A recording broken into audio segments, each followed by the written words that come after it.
Hi everyone, मेरा नाम है शुभेन गुप्ता और आज मैं आपको इंट्रोड्यूस कराऊंगा बैकलिंक से। तो आइए शुरू करते हैं आज की बात। What are backlinks? Backlink, also called inbound link or incoming links, are created when one website links to another. The link to an external website is called a backlink. जब आप या फिर कोई और वेबसाइट एक दूसरे के लिंक को शेयर करेंगे और वो इस तरीके से शेयर होंगे कि अगर आपकी वेबसाइट पे कोई क्लिक करे तो वो दूसरे की वेबसाइट पे पहुंच जाए। अगर आपका लिंक दूसरे की वेबसाइट पे है तो वो उस लिंक पे क्लिक करेगा और आपकी वेबसाइट तक पहुंच सकता है। तो ये इनबाउंड लिंक होते हैं या फिर इनको आप इनकमिंग लिंक्स भी बोल सकते हैं। तो ऐसे लिंक्स क्या कर रहे हैं दोस्तों, एक वेबसाइट को दूसरी वेबसाइट से जोड़ रहे हैं। तो इस तरीके के लिंक जो आपकी वेबसाइट से बाहर ले जाते हैं यूजर को किसी और वेबसाइट पे, तो दे आर कॉल्ड बैकलिंक। मतलब अगर आपकी वेबसाइट पे कोई एक्सटर्नल बैकलिंक है तो अगर यूजर उस लिंक पे क्लिक करेगा तो वो उस वेबसाइट पे पहुंच जाएगा जिसका लिंक आपने शेयर कर रखा है। Backlinks are one of the most important SEO ranking factors you need to be पे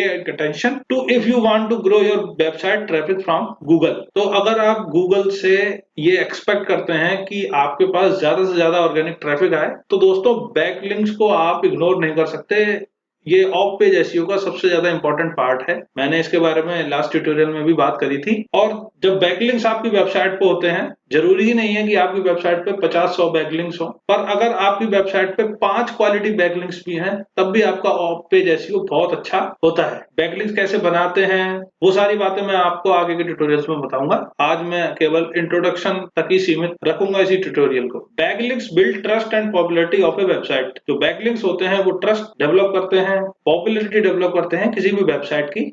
जैसा कि मैंने आपको बताया ही था, ईट एल्गोरिदम में जो बात के दो अल्फाबेट हैं ए और टी, यानी अथॉरिटी और ट्रस्ट, उसको पॉपुलर करना है आपको अपनी वेबसाइट के लिए। और आप पॉजिटिव सिग्नल कैसे दे सकते हैं सर्च इंजन को, तो वो आप बैक लिंक्स के थ्रू दे सकते हैं। टाइप्स ऑफ बैक लिंक्स, सबसे पहला है दोस्तों नो फॉलो बैक लिंक। तो अभी मैं आपको एक चीज बताऊंगा, लिंक जूस। तो लिंक जूस से रिलेट करते हैं इसको हम कि नो फॉलो बैक लिंक्स क्या होते हैं। ये लिंक जूस को पास नहीं करते, यानी जो पेज रैंक है या फिर लिंक अथॉरिटी है उसको ये पास नहीं करते हैं। Do follow backlinks, do follow backlinks authority को पास करते हैं, लिंक जूस को पास करते हैं, और डू फॉलो बैकलिंक्स ही आपकी वेबसाइट पर होने चाहिए। स्पॉन्सर्ड और पेड लिंक, तो दोस्तों जब आप इसका प्रोसीजर सीखेंगे कि कैसे बैकलिंक्स क्रिएट किए जाते हैं तो हो सकता है आपसे कोई उसके लिए चार्ज भी करे। दे आर कॉल्ड स्पॉन्सर्ड और पेड लिंक्स। तो अगर कोई लिंक स्पॉन्सर्ड है तो जब वेबसाइट पे उसका कोड लिखा जाएगा, HTML कोड, तो उसमें दिखाई देता है। उसके बाद है यूजीसी लिंक्स। तो ये है दोस्तों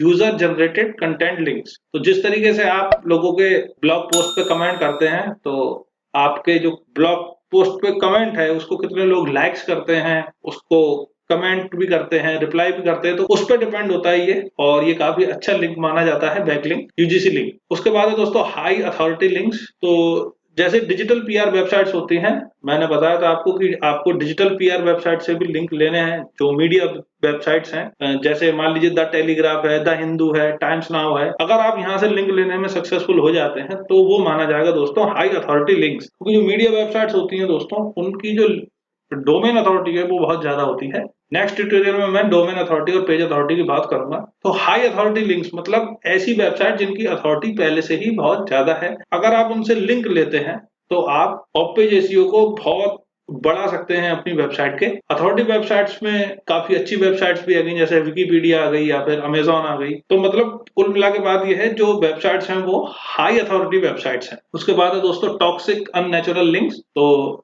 मार्केट में बहुत सारी कंपनीज हैं, मतलब कई सारे लोग हैं जो बैकलिंक्स को सेल भी करते हैं, आपको बताते हैं उसकी डोमेन अथॉरिटी इतनी है, पेज अथॉरिटी इतनी है, फिर वो आपको बैकलिंक दे देते हैं। कोई फुटर में दे देता है, कोई हेडर में दे देता है, बहुत गलत सलत तरीके से बैकलिंक्स दिए जाते हैं। तो दोस्तों वो जो बैकलिंक्स होते हैं वो बहुत ही खराब होते हैं, उनका स्पैम रेट भी ज्यादा होता है और वो अननेचुरल लगते हैं। और आजकल जो सर्च इंजन है वो काफी ज्यादा सोफिस्टिकेटेड हैं, उनका जो आर्टिफिशियल इंटेलिजेंस है वो बहुत ही अच्छा है। तो वो पहचान कर लेते हैं कि ये लिंक टॉक्सिक है या नहीं है, और इससे आपका जो एसईओ है उस पर बहुत उल्टा इफेक्ट पड़ सकता है। तो आप टॉक्सिक और अननेचुरल लिंक्स को नहीं लेंगे। और भी बात बताऊंगा मैं आपको बैकलिंक्स के बारे में, तब आपको और पता लग जाएगा कि टॉक्सिक और अननेचुरल लिंक्स कैसे होते हैं। आप मैट कट्स की बात याद रखिएगा।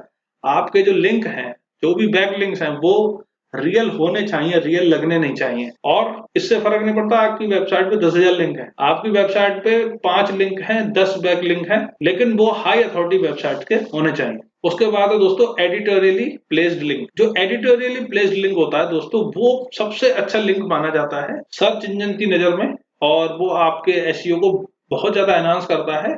एडिटोरियल प्लेस लिंक क्या होगा, सपोज मैंने कोई ब्लॉग लिखा और मैंने अपने ब्लॉग में फीचर किया नील पटेल को, और मैंने नील पटेल से बोला कि ऐसे ऐसे मैंने आपका जो ब्लॉग पोस्ट है उसको यूज किया है अपने वेबसाइट पे। तो अगर नील पटेल मुझे अपनी वेबसाइट में एक लिंक देते हैं, मतलब मेरी वेबसाइट का लिंक अपनी वेबसाइट में रखते हैं और उसको डू फॉलो बैक लिंक बनाते हैं, तो that is called editorial placed links. क्योंकि दोस्तों ये पूरी तरीके से नेचुरल है, इसमें कोई भी अननेचुरलिटी वाली चीज कोई भी नहीं है। तो एडिटोरियली प्लेस्ड लिंक मतलब इसमें क्या हो रहा है, हम मेल के थ्रू या किसी भी तरीके से जो सामने वाला है जिसकी वेबसाइट हाई अथॉरिटी है उसको बता रहे हैं कि मैंने आपका लिंक अपनी वेबसाइट पे शेयर किया है, क्या आप मेरी वेबसाइट का लिंक अपनी वेबसाइट पे शेयर कर देंगे। तो that type of link are the best, और यही बताऊंगा मैं आपको कि कैसे बनाए जाते हैं। अब दोस्तों एक बात करते हैं टर्म की, जो है link juice. Link juice is a non technical SEO term used to reference the SEO value of a hyperlinks to a particular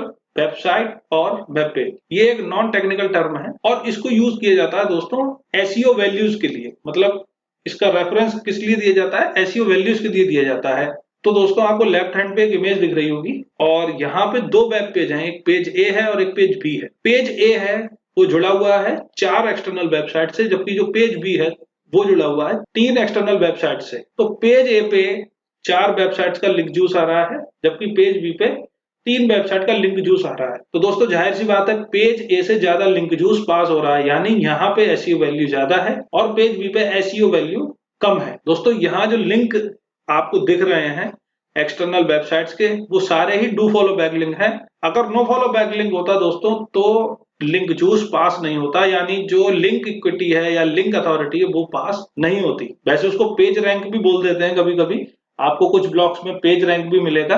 ये सारी एक ही चीज है, link juice, link authority, page rank. तो लिंक जूस इसलिए बताया जाता है ताकि पता चल जाए कि जो अथॉरिटी है वो पास हो रही है या नहीं हो रही है। जितनी ज्यादा अथॉरिटी पास होगी, यानी जितना ज्यादा लिंक जूस पास होगा, उतनी एसईओ वैल्यू बढ़ जाएगी। अब गूगल क्या कहता है, a multitude of quality hyperlinks और just links are one of the most important factors for gaining top ranking in the Google search engine. तो दोस्तों मान लीजिए आपकी वेबसाइट 10th नंबर पर रैंक कर रही है, आपने ऑन पेज एसईओ अच्छा करा, आपने वेबसाइट की जो इंटरनल स्ट्रक्चरिंग है वो बहुत अच्छी कर रखी है, आपने कंटेंट भी बहुत अच्छे से रखा है, आपने पूरा स्कीमा मार्कअप कर रखा है। लेकिन अब क्या होगा, तो दोस्तों अब आपको करनी होती है अथॉरिटी साइट से कनेक्टिविटी। जब आप अथॉरिटी साइट से कनेक्टिविटी करते हैं तो आपका ऑफ पेज एसईओ भी बढ़ने लगता है और आप 10वें नंबर से फिर पहले नंबर तक पहुंचने की कोशिश कर सकते हैं by developing backlinks on others website. तो दोस्तों ये प्रोसेस है, थोड़ा सा पेचीदा है बैकलिंक्स बनाने का, और इसमें यह भी है कि अगर आप 100 लोगों को अप्रोच करोगे तो केवल 30 से 40 लोग ऐसे होंगे जो इंटरेस्ट दिखाएंगे। और वो डू फॉलो बैकलिंक बनाना दोस्तों सरल नहीं होता है, काफी सारी शिटी आइडियाज मौजूद हैं आजकल मार्केट में बैकलिंक्स बनाने के, पर आपको उनकी तरफ नहीं जाना है। They are the bad practices, हमें केवल व्हाइट हैट प्रैक्टिसेस को यूज करना है। Link juice is the term used in the SEO word to refer the value और equity pass from one page और साइट टू अनदर। तो वही बात बताई जा रही है आपको कि लिंक जूस वो टर्म है एसईओ वर्ड का जो वैल्यू और इक्विटी पास करता है एक पेज से दूसरी वेबसाइट पे, यानी एक वेब पेज से दूसरी वेबसाइट के वेब पेज पे। दोबारा बता देता हूं एक बार दोस्तों आपको, डू फॉलो लिंक में लिंक जूस पास होता है, नो फॉलो बैक लिंक पे लिंक जूस पास नहीं होता है। और आप जो बैकलिंक्स लें वो हाई अथॉरिटी वेबसाइट से लें, क्योंकि हाई अथॉरिटी वेबसाइट्स का जो ट्रस्ट लेवल होता है वो बहुत ज्यादा होता है आपकी वेबसाइट से। तो दोस्तों आप मान के चलिए आपका एक बिजनेस है ऐसे गांव में, और जहाँ पे कई सारे लोग रहते हैं, वहां पे 1000 फैमिली रहती हैं, और वहां के सरपंच होते हैं, मतलब 5 लोग होते हैं जिनसे कोई भी सलाह मशवरा लिया जाता है, या फिर गांव में कोई भी काम होता है तो वो उनके द्वारा ही कहा जाता है और उनकी बात मानी जाती है। तो आपने अगर कोई बिजनेस ओपन किया गांव में, तो अगर वो 5 लोग आपकी बड़ाई करते हैं, अगर वो बताएंगे कि ये व्यक्ति अच्छा प्रोडक्ट देता है, इसके रेट्स भी सही हैं, तो दोस्तों क्या होगा, जो आपकी सेल है वो ऑटोमेटिकली बढ़ने लगेगी, क्योंकि आप की जो अथॉरिटी है वो उन सरपंचों ने मिलकर बढ़ा दी है। यानी मैं ये कह सकता हूं कि जो लिंक जूस था उन सरपंच ने आपकी तरफ कर दिया, तो लिंक जूस जब आपकी तरफ आएगा तो क्या होगा, आपकी अथॉरिटी भी बढ़ेगी। तो जब आप हाई अथॉरिटी वेबसाइट से बैक लिंक्स लेते हैं तो आपकी भी अथॉरिटी बढ़ती है। आगे बढ़ते हैं दोस्तों। इंपॉर्टेंस ऑफ बैकलिंक, क्या क्या इंपॉर्टेंस है बैकलिंक्स की। They will help you to rank higher. अभी मैंने आपको एक एग्जांपल दिया था जिसमें मैंने बताया था अगर आप 10वें नंबर पर रैंक कर रहे हैं तो आप बैक लिंक्स को लेकर और ऊपर जा सकते हैं। They are the only way that Google finds new pages. भाई कोई नया पेज है तो उसको गूगल कैसे फाइंड करेगा। गूगल जब क्रॉलिंग करता है तो क्या करता है, वो लिंक्स को ही तो देखता है पेज पे। तो जब उसको नए नए लिंक्स मिलेंगे तो नए नए लिंक्स को वो क्या करेगा, क्रॉल करेगा, और गूगल आपकी जो पेज है, जो नया पेज है, उसको फाइंड करने में उसको आसानी रहेगी, क्योंकि वो दूसरे के वेबसाइट के पेजेस पे भी मिलेगा और आपकी वेबसाइट पे तो मिलेगा ही। They boost your trustworthiness and credibility. तो ट्रस्टवर्दीनेस बढ़ेगी और क्रेडिबिलिटी बढ़ेगी आपकी ऑफ पेज एसईओ से। They send referral traffic to your page. तो जाहिर सी बात है जब आपकी वेबसाइट पे किसी और का लिंक है या किसी और की वेबसाइट पे आपकी वेबसाइट का लिंक है, वेब पेज का लिंक है, तो उस पर कोई क्लिक करेगा तो रेफरल ट्रैफिक आएगा। जो मैंने स्क्रिप्ट लिखी है क्या कहते हैं बैकलिंक्स को लेने के लिए, उसमें मैंने यही लिखा है दोस्तों कि मैं जो लिंक शेयर कर रहा हूं आपकी वेब पेज का या फिर आपके ब्लॉग का, उससे आपको कुछ ट्रैफिक मिल सकता है। तो इस तरीके से आप बैकलिंक्स बनाएंगे। आगे आने वाले ट्यूटोरियल्स में बात करूंगा, पर नेक्स्ट ट्यूटोरियल में मैं बात करूंगा दोस्तों डोमेन अथॉरिटी और पेज अथॉरिटी के बारे में, क्योंकि बैकलिंक्स के लिए ये चीज सबसे ज्यादा इंपॉर्टेंट है। आपको सबसे पहले इन्हीं दो चीजों पे ध्यान देना पड़ेगा। तो दोस्तों आप कुछ लाइव चीजें देख लेते हैं, फिर इस ट्यूटोरियल को मैं खत्म कर दूंगा। तो दोस्तों यहाँ पे मैं आ गया हूँ उबर सजेस्ट टूल पे, और मैंने यहाँ पे एक URL लिख रखा है wikipedia.org, और SEO एक्सप्लोरर के अंदर मैं बैकलिंक सेक्शन में हूँ मैं अभी। और आप यहाँ पे देख सकते हैं जो डोमेन अथॉरिटी है वो कितनी है, 92, और बैकलिंक्स कितने हैं दोस्तों, 91,85,00,000, क्योंकि ये विकिपीडिया वेबसाइट है तो इसके तो होंगे। और मंथली ऑर्गेनिक ट्रैफिक कितना है, 2.3 मिलियन। रेफरिंग डोमेन्स का मतलब ये होता है दोस्तों how many unique domains are linking back to this website. Link back कितने लोगों ने कर रखा है, कहाँ कहाँ रेफर हो रहा है, उसके लिए। नीचे आएंगे तो आपको और भी इंफॉर्मेशन दिखेगी। यहाँ पे आपको दिख जाएगा न्यू और लॉस्ट बैकलिंक। न्यू कितने हुए और लॉस्ट कितने हुए, आजकल लॉस्ट ज्यादा हो रहे हैं।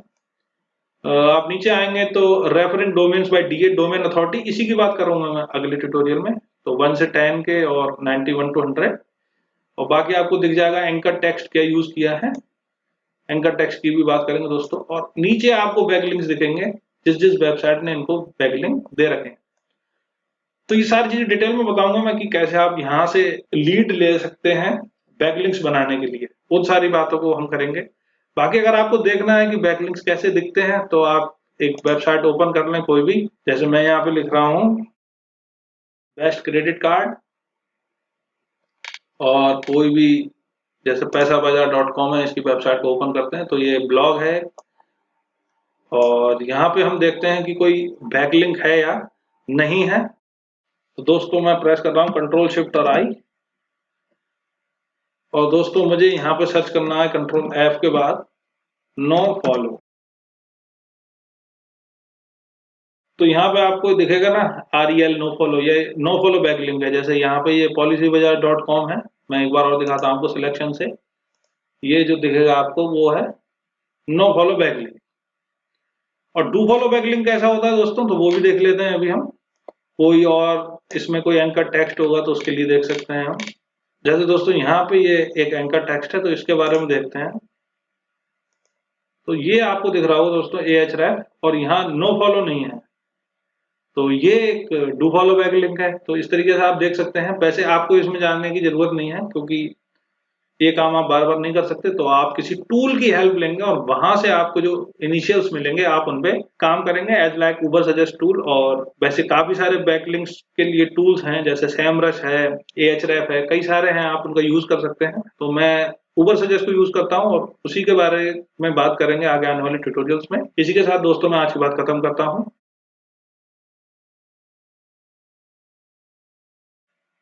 आई होप बातें आपकी समझ में आई होंगी और आपने जान लिया होगा बैकलिंक्स के बारे में कि बैकलिंक्स क्या होते हैं और उनकी इंपॉर्टेंस क्या है। अगर आपको ये ट्यूटोरियल अच्छा लगा है तो आप इसको अपने दोस्तों के साथ शेयर कर दें। अगर आपकी कोई भी क्वेरी है तो आप कमेंट बॉक्स में लिख सकते हैं, या फिर आप विजिट कर सकते हैं हमारी वेबसाइट, लिंक डिस्क्रिप्शन में है। जल्दी मिलता हूँ आपसे अगले ट्यूटोरियल में, तब तक के लिए गुड बाय।